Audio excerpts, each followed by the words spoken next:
மதிசூடியமைந்தனை வானனே மதிசூடியமைந்தனை வானனே மதிசூடியமை. If you are capable of causing depression to yourself, I am saying this not without any concern for your illness or not due to lack of compassion, because that is the nature of what's happening to you. If you are causing depression to yourself, you are able to generate substantial amount of intense emotions and thoughts, but in the wrong direction. If you don't have very strong emotions, very intense thoughts about something, you cannot get depressed. It is just that you are generating thoughts and emotion which work against you, not for you. So you are strong enough to cause depression to yourself because for you to cause a mental illness for yourself, unless you're pathologically ill, which is just a small number of people, rest are all self-created. Most of them are self-created. A few are pathologically ill, they cannot help it. It just comes from within because of genetic and other factors. Almost everybody here, if we train them towards a certain kind of thought process and emotion and push them a little bit with the outside situations, almost everybody will go lose their mental balance. They will become clinically ill. They can be driven to madness, I'm saying, because the line between sanity and insanity is very thin. People keep pushing it. You get angry, you're pushing the line. It's a thin line. In fact, when you get angry, you know you're pushing the line. That's why the expression, I was mad at somebody. You're not mad at somebody, you're just going mad. You cannot be mad at somebody. You're just pushing your sanity, the boundaries of sanity, and moving into insanity for a certain period of time and coming back. You do one thing every day, you try this, 10 minutes a day. Try intense anger on somebody. What? You will see in 3 months' time, you will be clinically there. Yes. Just try it if you want. Because if you keep pushing the line, you go mad and you come back, you go mad and you come back, one day you're not able to come back, that's all. One day you're not able to turn back, then you're clinically ill. You must understand, even if you got angry for a moment, you're already ill. Maybe you don't get the certificate of diagnosis. They don't slap a certificate on you that you're gone, but you are going, isn't it? You think it's your right to throw tantrums, you think it's your right to get angry with people, you think it's your privilege to be depressed so that you'll get attention from somebody. You keep playing this, one day you will not be able to turn back. Keep crossing the line every day, one day you will see you cannot cross back. That day, you need a doctor. Till then, everybody needed a respite from you, but the day you can't cross back, they get the respite because now they can catch you and give you to a doctor. Otherwise, you're temporarily going mad every day, many times a day. They cannot even send you to an asylum, they have to bear with you, your family, your friends, your people around you.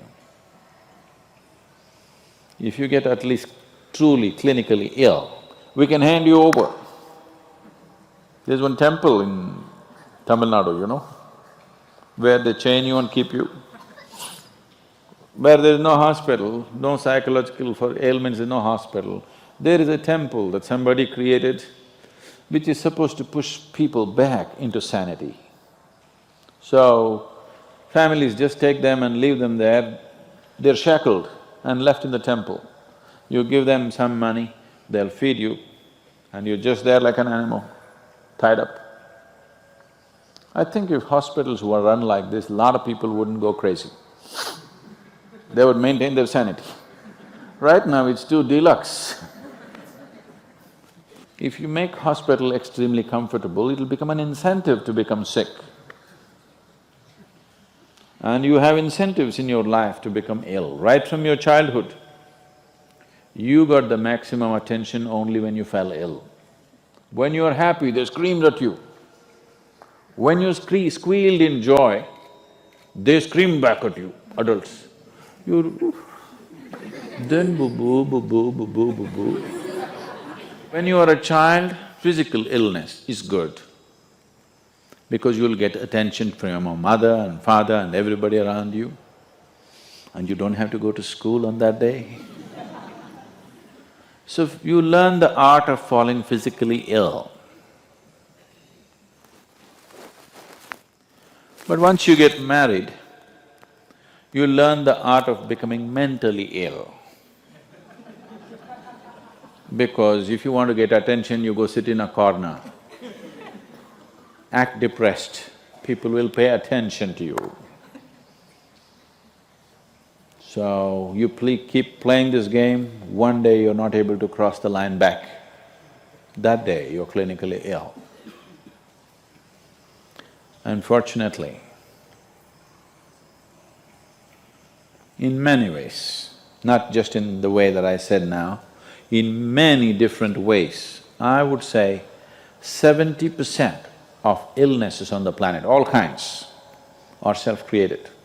Even if you get an infection, there is a way. If you keep yourself in a certain way, physically and mentally, the virus and the bacteria will not work the same way as it works upon somebody else. If you set yourself like this, no matter what's happening, anyway, I have to go and do this, this and this. There's no break from that. The last 29 years, I have not been able to cancel one program because I'm running temperature, I got a cold, I got this, I got that. It doesn't matter what's happening, what you have to do, you anyway have to do. You can't turn back on that. Either out of your commitment or you have a boss like that. One way or the other, if it happens, then you will see, you will not at all fall sick so often. Because if you have temperature, you still have to go. If it's summer, you still go, right? Now, a lot of people don't go. It's a little hot outside, they don't go and work. Little cold outside, they don't go and work.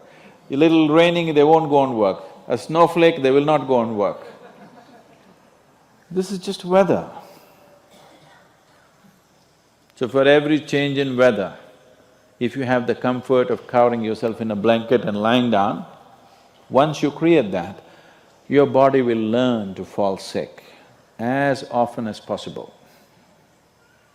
If you just keep it this way, it doesn't matter what it is, anyway I have to go and do what I have to do, you will see your body will just bounce back as quickly as possible, even if it gets the worst kind of infections. So, you just have to set the necessary conditions for health, necessary incentives for health, both for yourself and your children if you have them. Do not set incentives for sickness. The child is sick, observe him from a distance, never go cuddling. He knows that's the worst time of his life and he knows he has to get well soon.